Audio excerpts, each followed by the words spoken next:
Whatever the occasion, effortless elegance is right this way. Because Hilton brings you new ways to stay courtesy of the Nomad London. And it doesn't stop at award-winning dining in a space draped in velvet and illuminated by vintage chandeliers.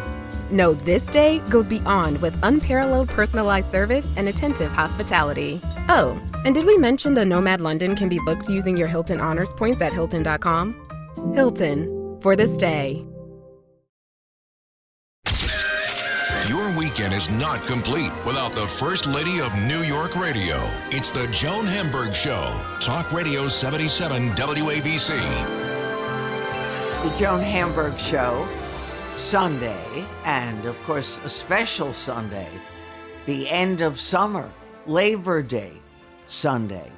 Who can believe it happened here already? The summer is gone. The weather, if you rented a house somewhere or went on vacation, the weather's been great. Although my son and family live in LA, and literally they said the other day it was 106 in the sun. It has been exhausting with the hot weather there.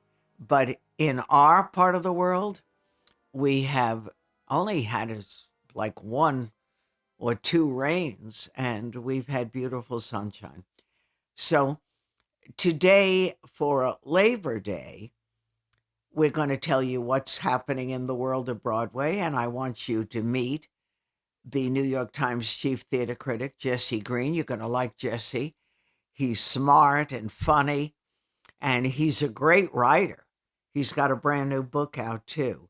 So you're really going to enjoy him. And he's going to help us decide what we should see during this time of year. Now, if you have a house somewhere, the chances are people are going to come out of the woodwork, even though today, a Sunday, is here. They're going to want to come for the holiday weekend. And why not? The big question is, with us, we have a lot of company and we go through a lot of food. Every year, with the tomatoes in full bloom, we do a mozzarella, basil, tomato salad.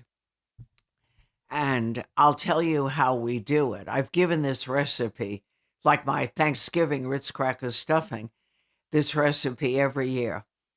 I get the wonderful tomatoes. I grow some, and we have farm stands all over.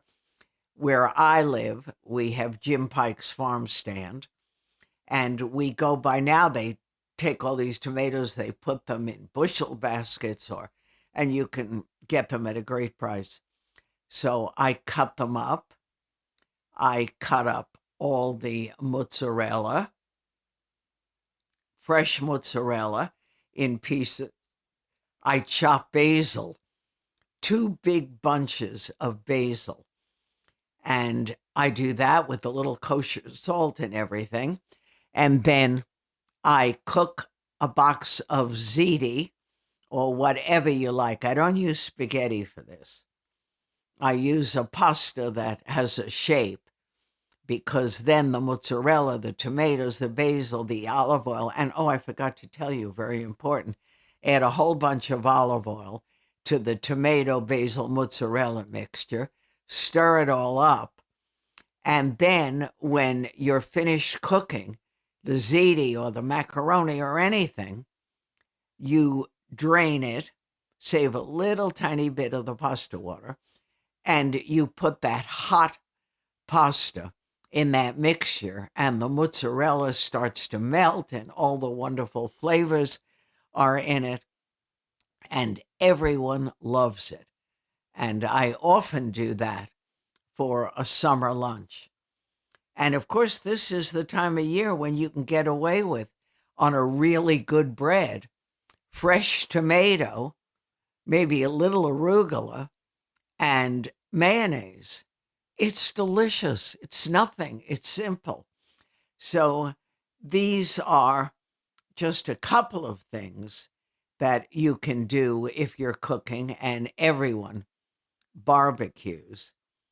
We do, of course, on the grill too, but most of my kids, children, and their friends don't eat meat.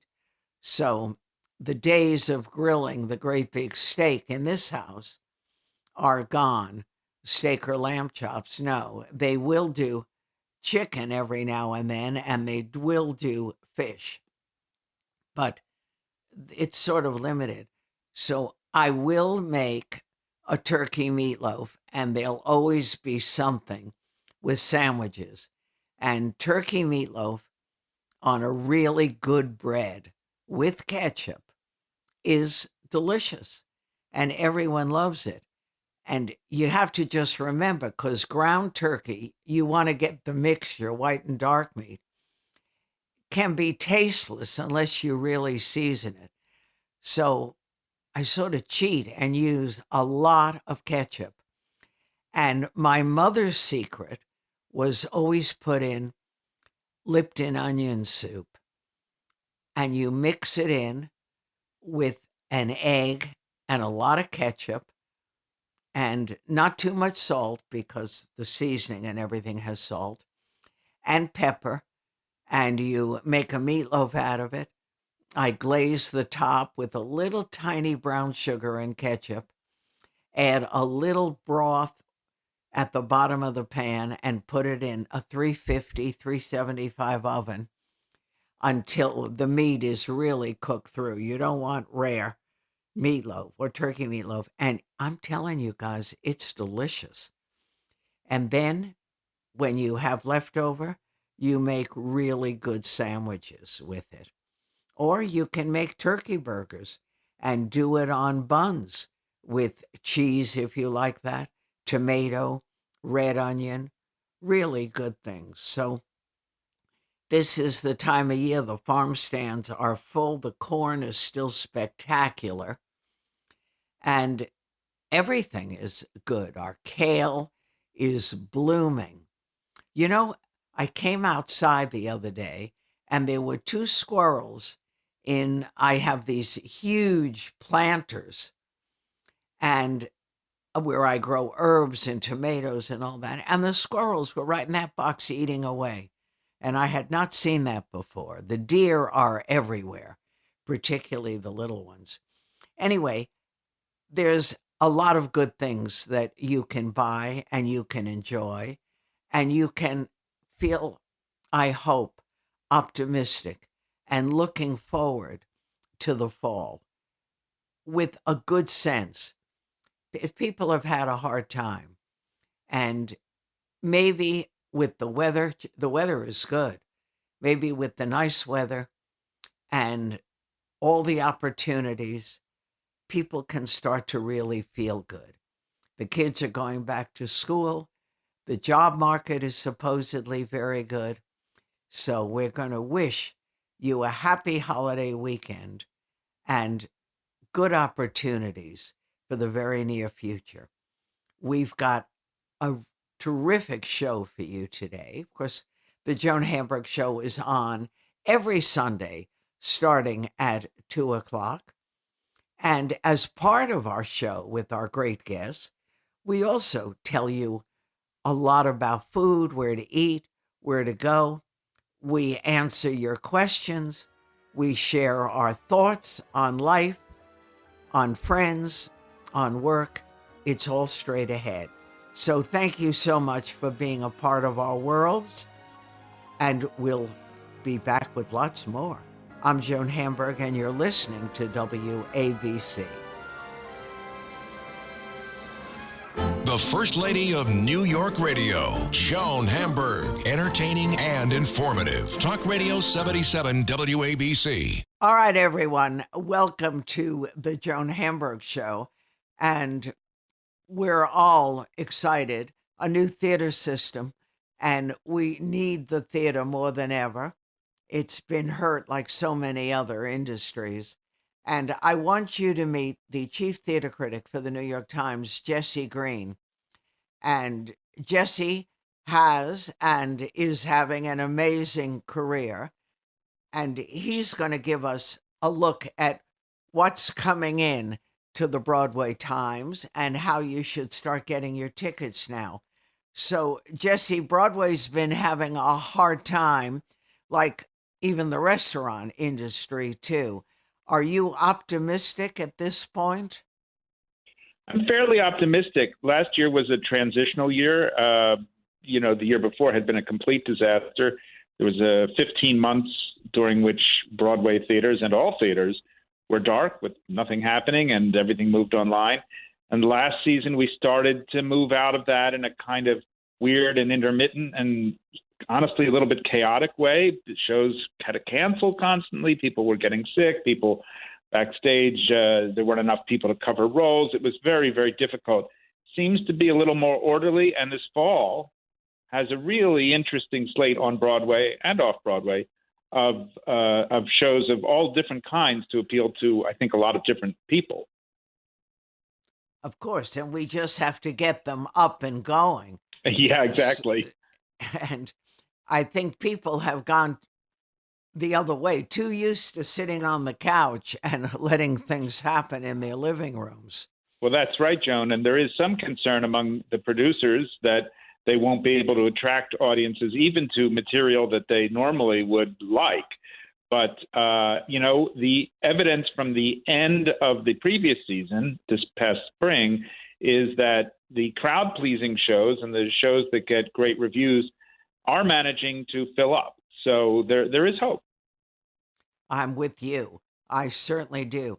Now, if you're looking at what you want to get tickets for, and this is the time when we always get phone calls, like for restaurant reservations, for theater, the movies seem to be losing out a little bit, in terms of people wanting to go. I miss movie theaters. I wish we had those back too.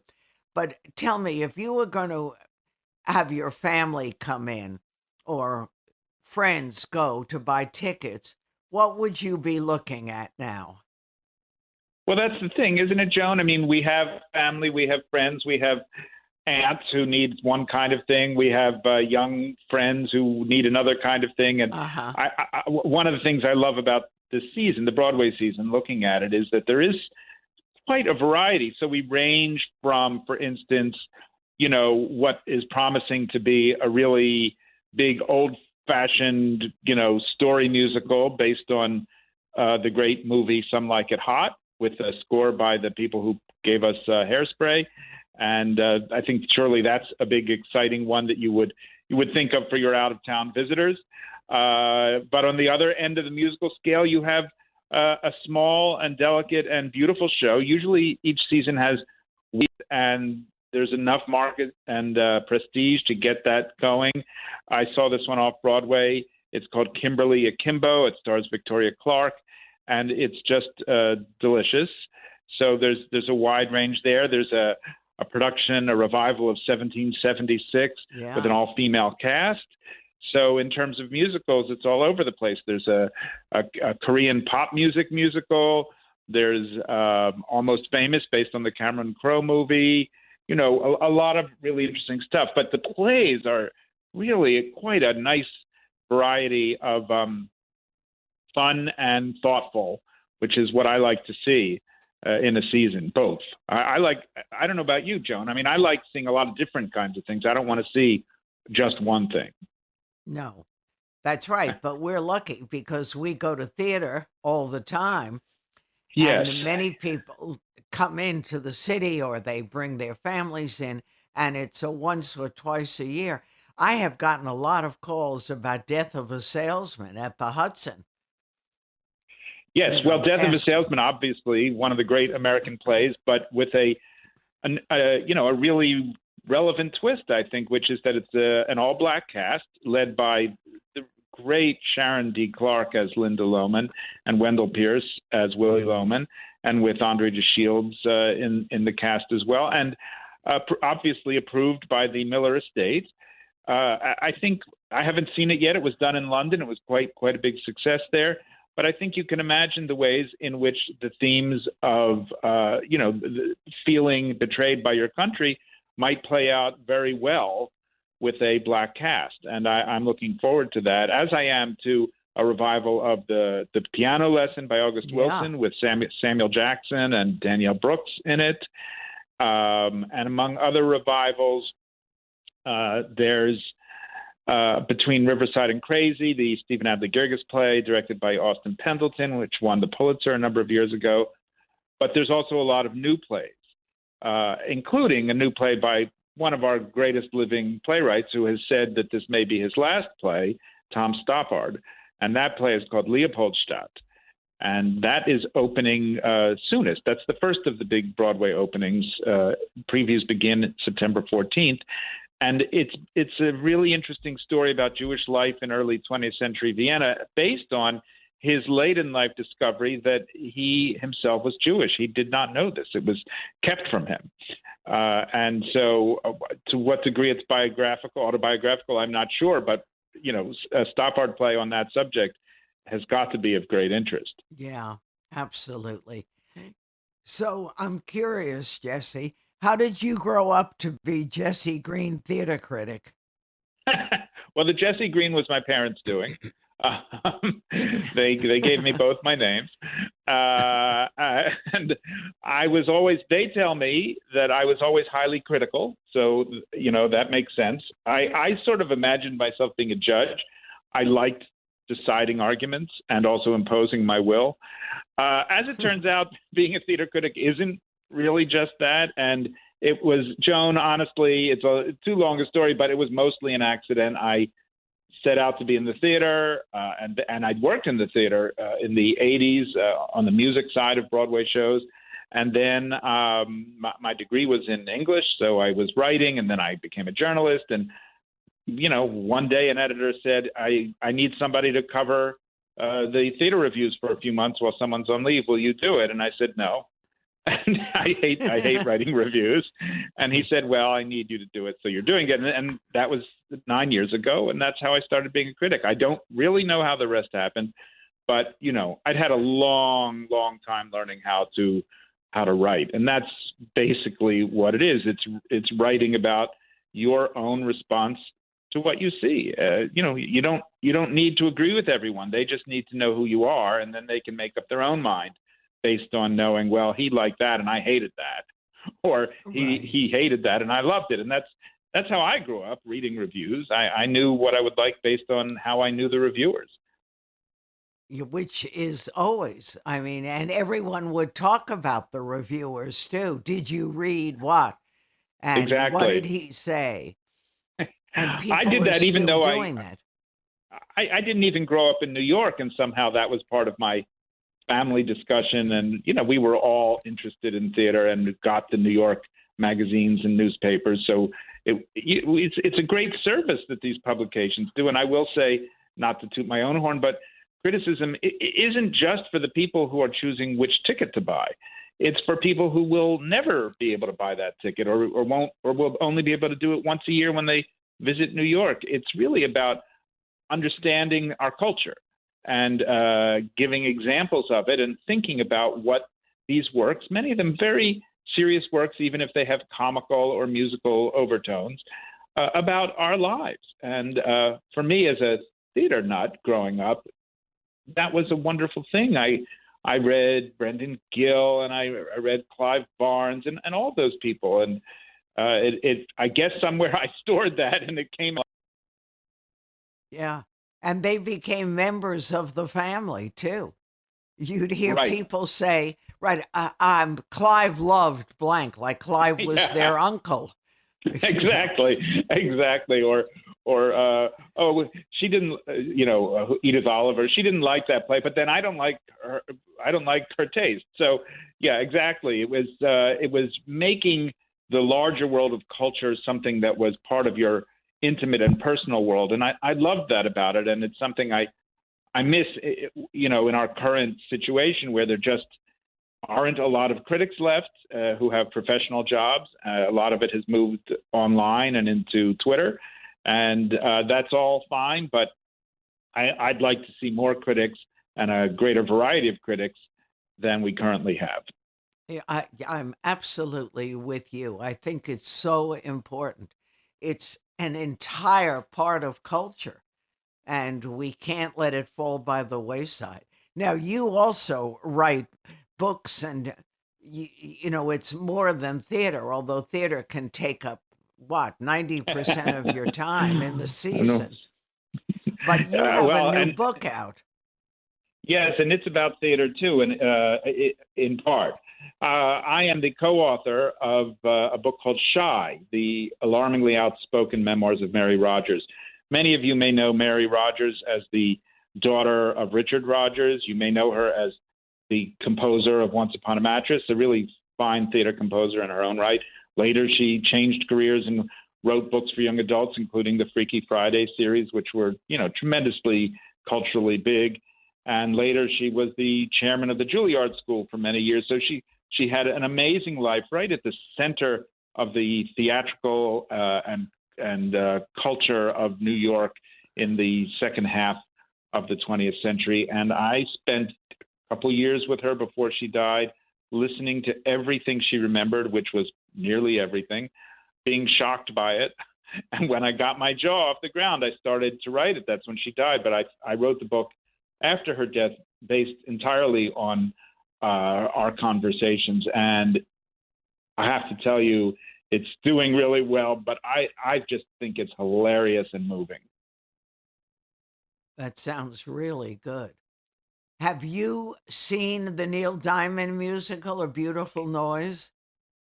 I haven't. It had a tryout in Boston and got some nice reviews. I'm really looking forward to it. A lot of shows, most shows that come in, I have not seen before, but some of them have appeared off Broadway, or maybe I happened to be out of town when they were trying out somewhere. But it's like a present under a tree or something. Just what is this thing going to be? You read about it. You read the critics out of town. You read the publicity about what they're trying to do, and then you wait. And that's certainly one. If you like Neil Diamond, for instance, it's pretty much the only jukebox musical this fall. Usually we have a bunch of them, but this is the only traditional jukebox musical telling the story of the creator of the songs, Neil Diamond, and it stars the great Will Swenson. So I'm expecting it to be a lot of fun. Yeah, and then I was curious about Audra McDonald starring in Ohio State Murders. I'm glad you mentioned that, because I should have pointed that out early.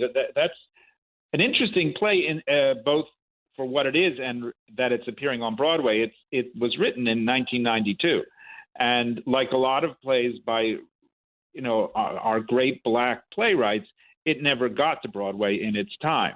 And I think we're seeing a revision of that these years. Last year, there was a really wonderful production of a play like that starred LaChanze. And this year, we have this amazing, difficult play by Adrienne Kennedy from 1992 about a writer, a journalist, who returns to her alma mater, Ohio State, to talk about the destructive power of racism.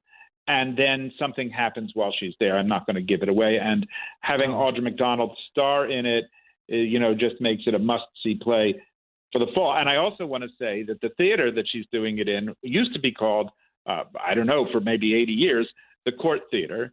It's kind of a mess of a theater recently. They've completely redone it and renamed it now the James Earl Jones Theater, which is thrilling in itself. It is.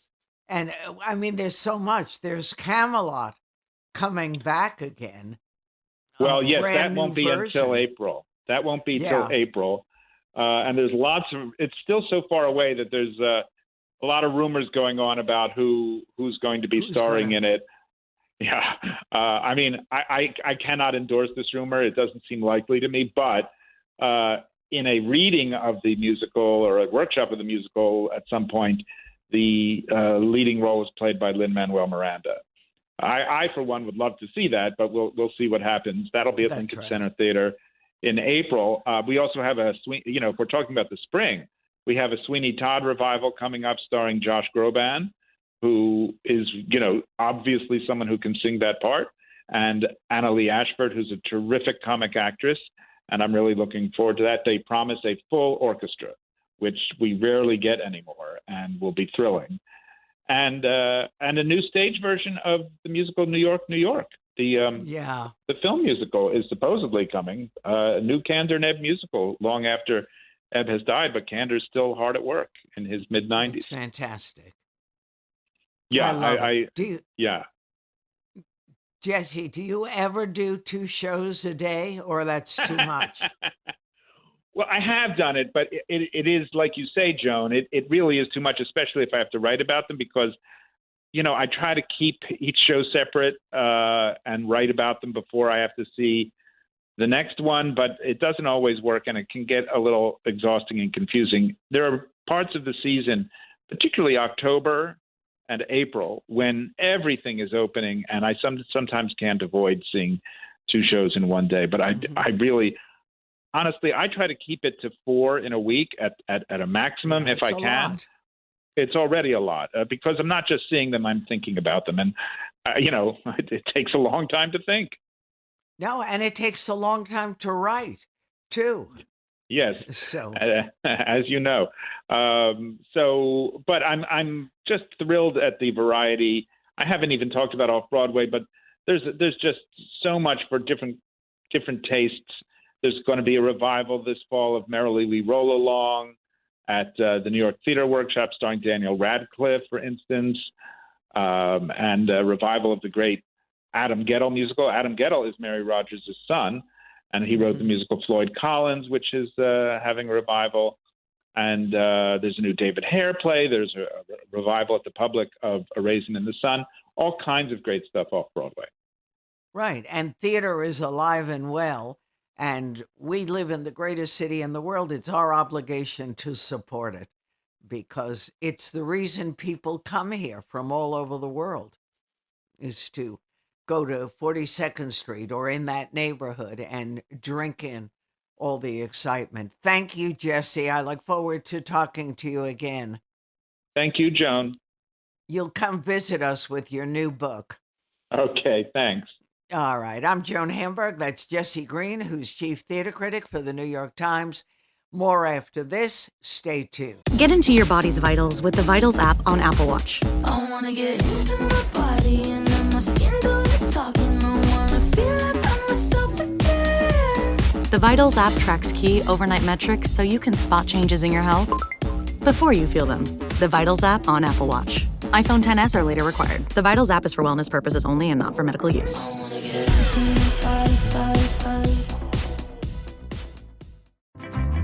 What does every USAA member have in common? Family. We're one big family who supports the military community and their eligible families. And if you, your parent, or spouse served, you could join our family and save big on auto insurance. Visit USAA.com/join today to check your eligibility. Membership eligibility and product restrictions apply and are subject to change. USAA means United Services Automobile Association and its affiliates, San Antonio, Texas. The First Lady of New York Radio, Joan Hamburg. Entertaining and informative. Talk Radio 77 WABC. I love this book. It's called The Barbizon, the hotel that set women free, and it was written by Paulina Bren, who is an award-winning historian and also a professor at Vassar College. The Barbizon, I went to Barnard College, and in those days, they didn't really have dorms to accommodate everyone. And the Barbizon was where parents from all across America wanted their daughters to go because no men allowed. It had very strict rules and regulations, women only, and it had some of the leading women of that time. They had people living there like Grace Kelly, Sylvia Plath, who wrote The Bell Jar, which is the fictionalized version of what the Barbizon was all about, Esther Greenwood. There were so many incredible women, Gail Green, who lived there in this hotel, which came to life in the 1920s, 1928. And it was the most unique place. But I'm curious, Paulina, what made you think about the Barbizon all this later? Well, first of all, thank you for having me. I'm delighted. And yes, actually, the paperback came out just a month or two ago. So it's true, the book is a year old, but the paperback is out. What made me want to write about the Barbizon? I mean, it had to be written about. It's such an important place. It was a place that really was sort of an incubator for, as you noted, these women who became famous later.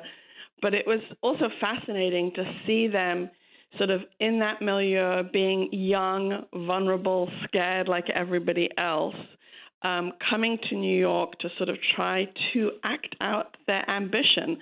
So it needed to be written. Of course, I thought, well, famous hotel, famous women stayed there. There are going to be so many records left of the time. Not at all. Everything disappeared. There are no blueprints. There are no guest registries, nothing.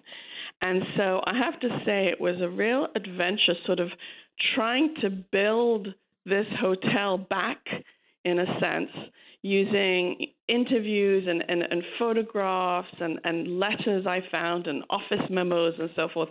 So it was a real plethora of investigation, I would say.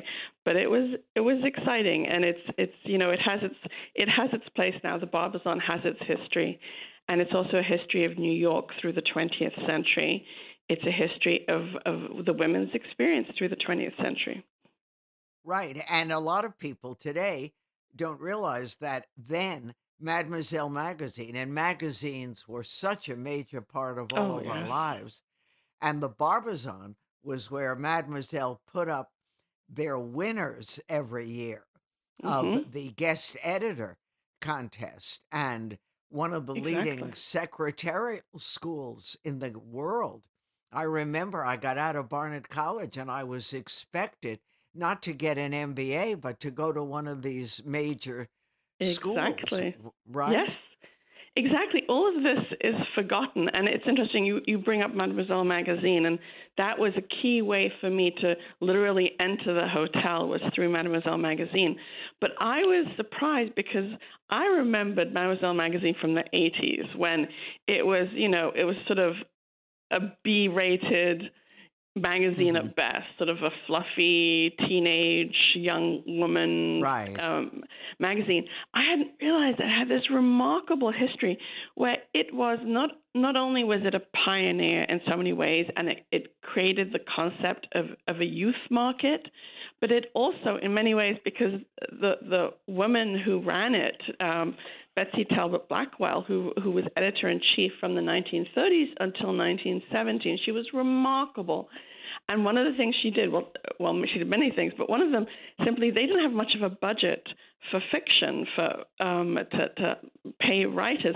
So they ended up really having cutting-edge fiction in Mademoiselle because they could pay those writers less. And then they, of course, became famous later. So the magazine was just top-notch in terms of fashion, but also in terms of literature. And it was why young women like Sylvia Plath and Joan Didion were desperate to get one of these famed summer internships at Mademoiselle magazine, because if you wanted to be a writer, you wanted to be an artist, you wanted to win that competition and be brought to New York and sort of shadow the editors at Mademoiselle magazine and stay at the Barbizon Hotel. And Betsy Talbot Blackwell had intentionally decided, when this program started in the 1940s, she decided that it was vital that the young women who win this prize, that they stay at the Barbizon, because it was the only way she could get parents to sign off that their little girls came to New York without chaperones. And that was a big thing then. And they weren't girls of enormous wealth. They were mostly ambitious middle-class girls. And if they wanted to stay there, it wasn't like a done deal. You had to get into that hotel. Yes, exactly. And in fact, you're absolutely right to point out that these competition winners at Mademoiselle magazine who were staying at the Barbizon, they really did come from middle class, working class backgrounds. They would not have been able to stay at the Barbizon otherwise, but they were often also shocked because the internship didn't pay that much. So they were really scrounging. Luckily, they were invited as part of their time in New York. They were invited to these lunches and dinners and sort of all these events where they make sure they ate. So that was really important. But yeah, they what I also try to do in the book is juxtapose somebody famous with a friend who was there also as often as part of the program, with a friend who was from a very different background, and sort of so that we could really see. So, for example, for Joan Didion, I juxtapose her with her best friend from Berkeley, Peggy LaViolette, and it's really interesting to see it this way. In the same way, Sylvia Plath, I really contrast with Neva Nelson, and we always talk about Sylvia Plath, who, of course, as you rightly said, wrote The Bell Jar, which is a spot-on description, basically, of her time there, and so with Sylvia Plath, we often talk about her father died when she was young, and her mother ran secretarial courses to keep the family in sort of that middle-class mode and so forth.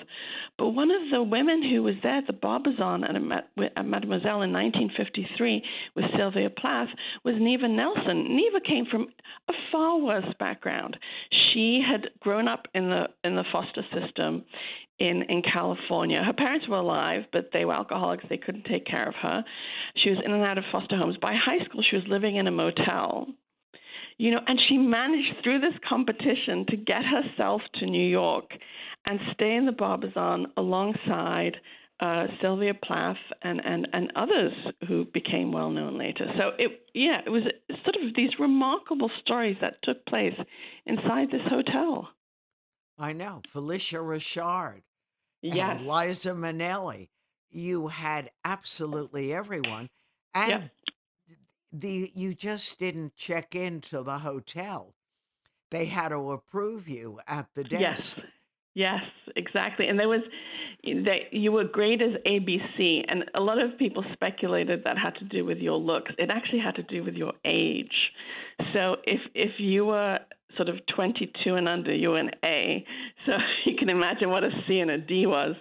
And because the hotel wanted to keep up its image of the most glamorous women's hotel in New York, even though the reality behind those walls was very different. This was their sort of public face. And so it was important to management that they bring in young women. Indeed, the hotel was called the Doll's House in the 1950s. A lot of models and actresses stayed there, so it was known for this. So they would bring in young women. Of course, it depended on what time of year you arrived and tried to get a room. The rush, of course, was sort of August, September, October. But if you arrived in February and you were in your 30s, you had a much better shot. Right. And they had a coffee shop, which was very desirable because you could sit alone or you could pick someone up. There were always men in the lobby of this hotel. Oh, exactly. As you said, men could not go beyond the lobby. And, of course, they tried, and there were many famous incidents of men claiming they had made it up past the lobby. But what I also sort of quintessential Barbizon is the way it was built. It was this Italianate lobby, inlaid floor, and it also had a mezzanine level, which was a wraparound balcony. And so it was perfect for the young women to look down and see other women's dates. But also, some women, they used that to check out a blind date they had. And if they didn't like what they saw, they would sort of run back to their rooms, or they'd leave the Barbizon through the coffee shop. That was another way out. And yeah, right, the coffee shop, I mean, J.D. Salinger would lurk there and pretend he was a Canadian hockey player to pick up women. It was the place to be seen, but also, exactly as you say, Sylvia Plath sort of famously talks about how she was sort of sitting in that coffee shop having her morning coffee on the day of the Rosenberg's execution, how upset she was. It's both in her diary and also in the bell jar. So it was a very important appendage to the Barbizon. And when you found the women, some of who are gone, long gone, of course, were they eager to talk to you? Let me see. Yes, they were eager to talk to me, and particularly I have to do a shout out to Neva Nelson, who, as I say, was there with Sylvia Plath and had a very sort of hard knocks life up until then.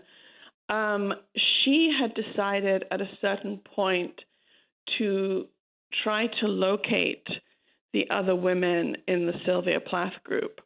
And so she had sort of become a little bit of an archivist, and she was super helpful.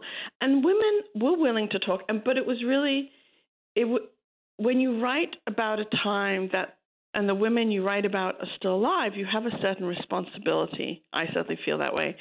So when my book first came out, just as a sort of a draft, the reader's copy that they send out, I made sure I sent out a reader's copy to each of the women that I interviewed. And of course I was terrified because they'd had really bad experiences before with other books, and that was one reason a lot of them were reluctant, particularly the 1953 Sylvia Plath Barbizon group were very reluctant to speak initially because of their bad experiences. So I sent it out, and I have to say that was probably my greatest, happiest moment, was that so many of them wrote to me and said, for the first time, I feel seen and I understand my own decisions at the time because I see it within the larger picture.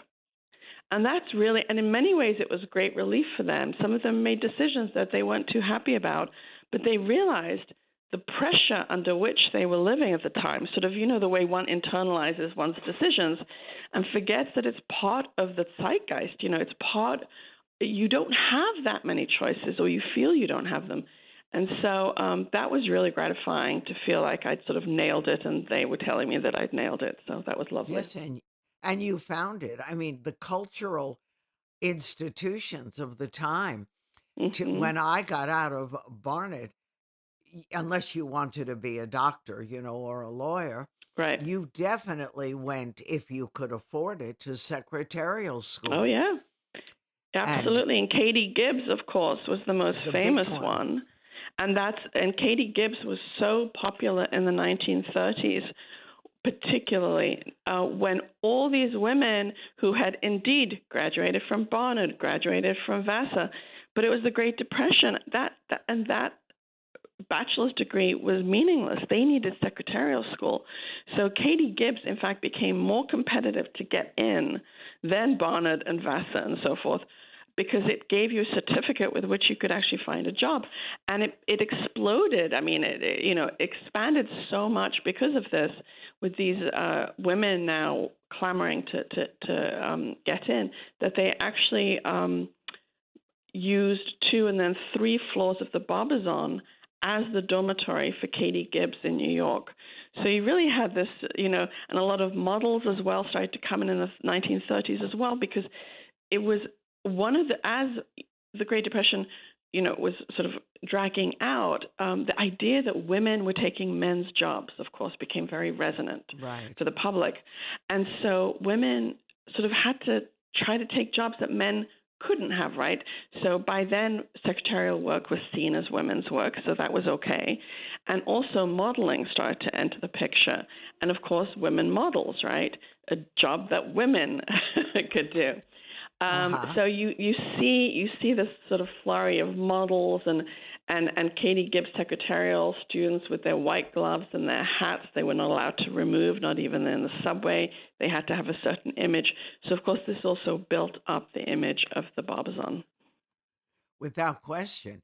And the no men rule, when they looked back, was that restricting in many ways? Although men try to get in all the time, disguised as doctors and whatever. Exactly, as gynecologists, exactly, on call.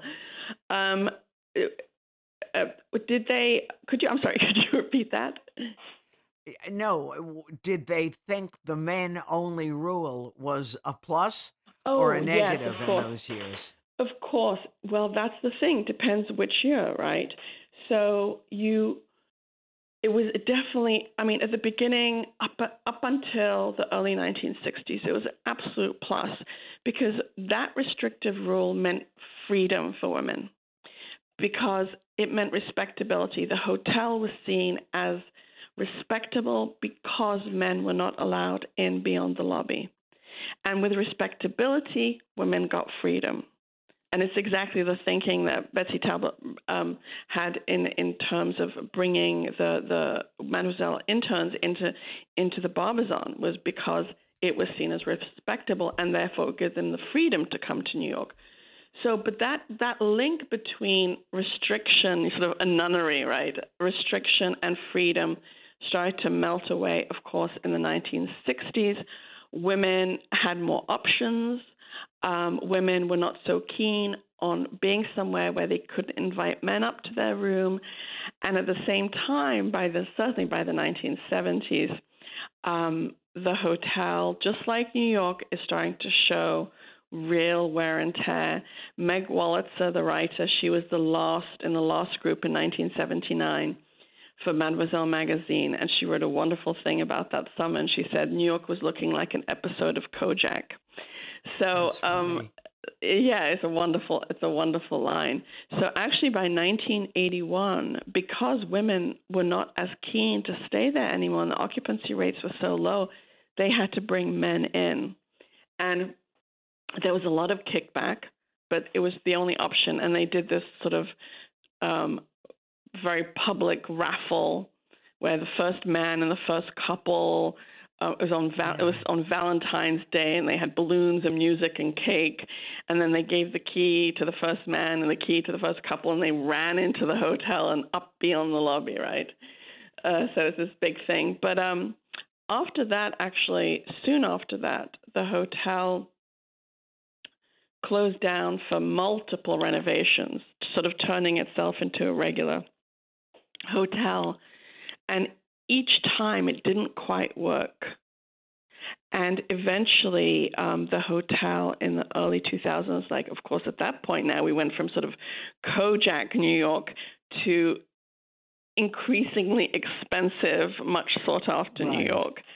And so a lot of the hotel owners were turning their hotels into luxury condo buildings. And that's exactly what happened to the Barbizon. But what is fascinating is that as the renovations began in the 1980s and dragged on for about 2 decades before the building was turned into a condo building, during this whole time, you still had these women, right, who had contracts, who were living at the Barbizon. And when these renovations started to happen, they hired a good tenant lawyer who discovered that their rooms are considered by New York law rent control rooms. So they couldn't move. They couldn't be moved, or rather, they couldn't be moved out. And so it's fascinating, as the hotel was being renovated in these multiple versions of the 80s and the 90s, when on most floors, if you went to the end of the hallway, opened the door, behind it was the old Barbizon with the old paint and the old women. Incredible.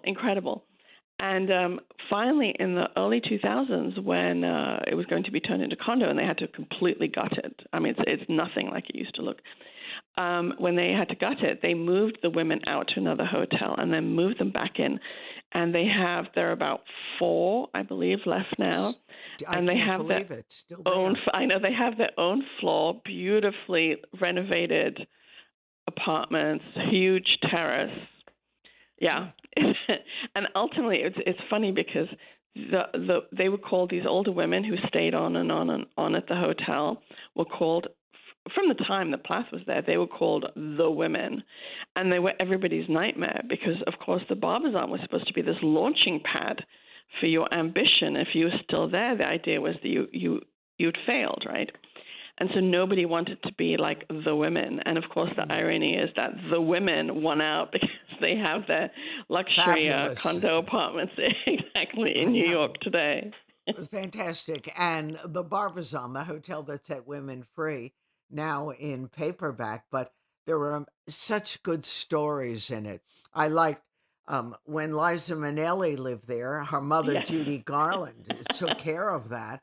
And then you say the desk went crazy because she called every 3 hours to check Yeah. on her. Exactly. Well, Exactly. it's a wonderful book. I really enjoyed reading it. Thank you. And you're going to find out that, yes, some of the ladies are still alive, living in their multi-million-dollar Yeah. places now. So, yes, they won in the end. Continued success. Thank you for the book, and I look forward to talking to you again. Wonderful. Thank you, Lovely. Thank you. Bye-bye now. Pleasure. Bye-bye. I'm Joan Hamburg, and you're listening to WABC. The First Lady of New York Radio, Joan Hamburg. Entertaining and informative. Talk Radio 77 WABC. Well, we're coming to the end of the season.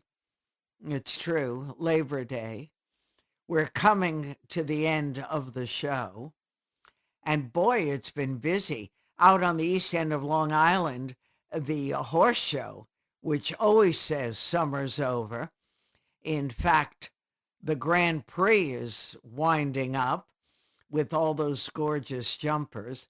I actually went to the horse show one day when they had adoption day for llamas, ponies, dogs, everything you can think of, cats. There was a little black and white pony. It took all my strength not to take him home. It was the cutest pony. He actually gave you kisses. I wanted to bring him home for Stella, my granddaughter. Can you imagine? My children would never forgive me. And of course, you need to take care of a pony. It's like taking care of a horse. You need a barn, you need food, you need a vet. Anyway, absolutely charming. And the horse show is a great event. It was really fun to see. And there's so much stuff on the East End. My gosh, Bay Street, a wonderful show. They have ragtime and people loving it. There's a lot going on, and there's a lot of eating. If you've never been to Romp, which is a gourmet store out here, you've got to take yourself over. They have fabulous things, including the most delicious chicken salad and the most delicious cookies. And don't forget, it's like going to a museum. Also, to go to Loaves and Fishes on Sag Main Street and look at that gorgeous food. And they have a restaurant that is so lovely with a beautiful garden. Many of you don't even know they have that, the Loaves and Fishes restaurant. It's something you definitely will enjoy. And we've been going and sitting in the garden of Tutto Al Giorno, and they make Italian fish soup. They do a fabulous stock with mussels and clams and lobster and scallops. Really delicious. As always, a lot of eating here. And the area is just packed. But the fall is a wonderful time to go to Litchfield, Connecticut, to go upstate, New York, take a look at the Adirondack area, do things you haven't done, because once we pass Labor Day, things really quiet down, and it's special. I know I'll be very excited to go back to the city. I've spent some time on the East End and start going to theater again and doing the things that I didn't do so much in the summer. And, you know, we're living a whole different life. I know my son had a movie that opened called Me Time, and you didn't go to a theater to see it, which in my estimation is a pity, because when you do comedy or watch comedy, you need a big audience. You need people to laugh so you can share in it.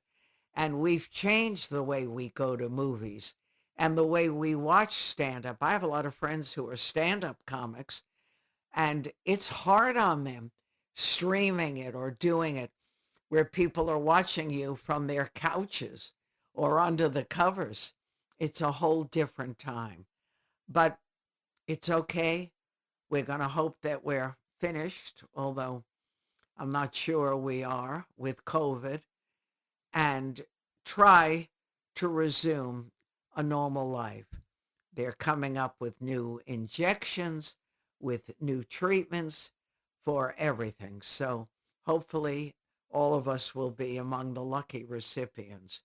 And meanwhile, I'm wishing you a very happy Labor Day, and you can enjoy WABC all day long. We have great programs.